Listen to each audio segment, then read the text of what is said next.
I am here at Mound City after the Mound City chapter of the Ohio Archaeological. It's the Mound City chapter of the Archaeological Society of Ohio. All right, I hang out with them, and you are giving a presentation at the Lucy House for our annual meeting. Can you introduce yourself and tell us what you'll tell us in? My name is Jeffrey Wilson. I'm the president of the Friends of Serpent Mound, which is a 501c3 volunteer organization that operates out next to Serpent Mound.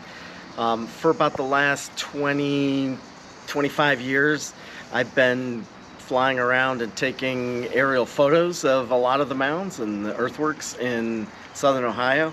And so I thought we would, have a presentation where we get a different perspective on these from seeing them from the air.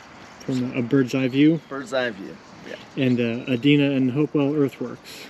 Yep, mostly Adena and Hopewell. I might even show some LiDAR imagery too. I was the first one to start using LiDAR in Ohio for the earthworks as far back as 2007.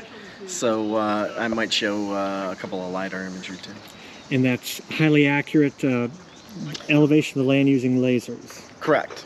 Yeah, LiDAR is a fairly recent technology. It's been around for about 30 years or so, and it basically a airplane flies over and sends a laser down to the ground, and it reflects some of that information back up to a sensor on the plane that tells you the latitude and longitude of it, what it reflected off of, whether it was vegetation or a building or rock or the earthworks.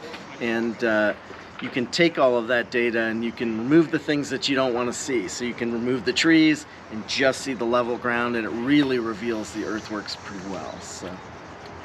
And you've also reprinted or newly printed some Squier Davis maps.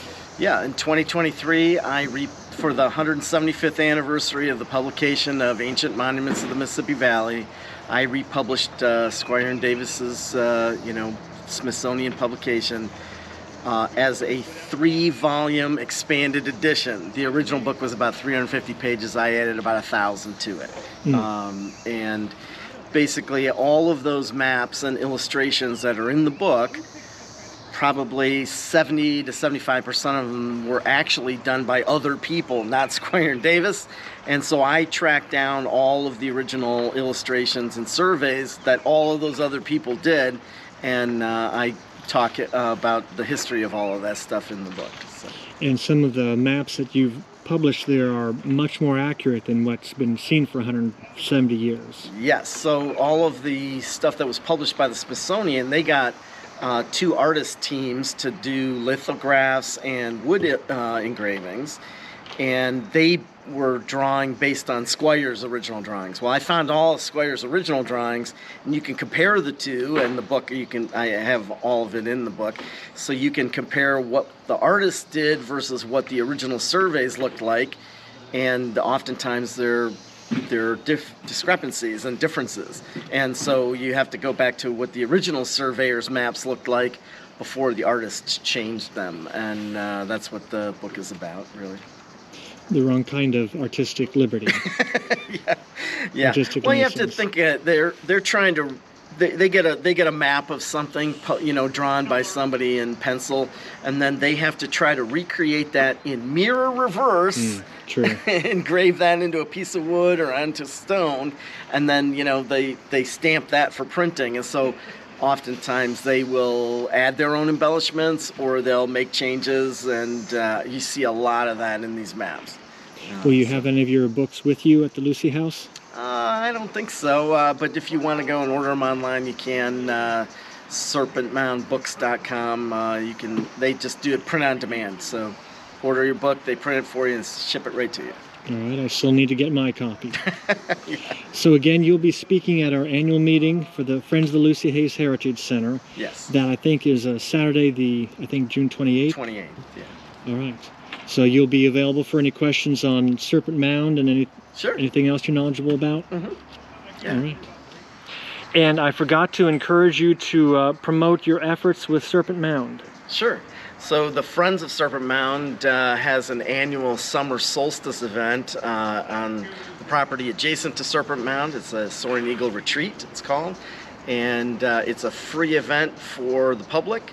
It is Friday the 20th through Sunday the 22nd. We have about 60 vendors that come out.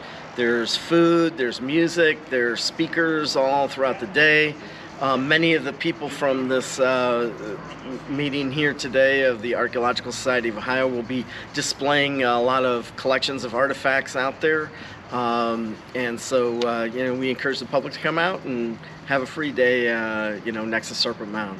And it's sort of a fun festival kind of atmosphere? Mm-hmm. Yeah, that's right. And it's an annual event. How long has it been going on? We've been doing it for more than 20 years now. All right. And how can you find that?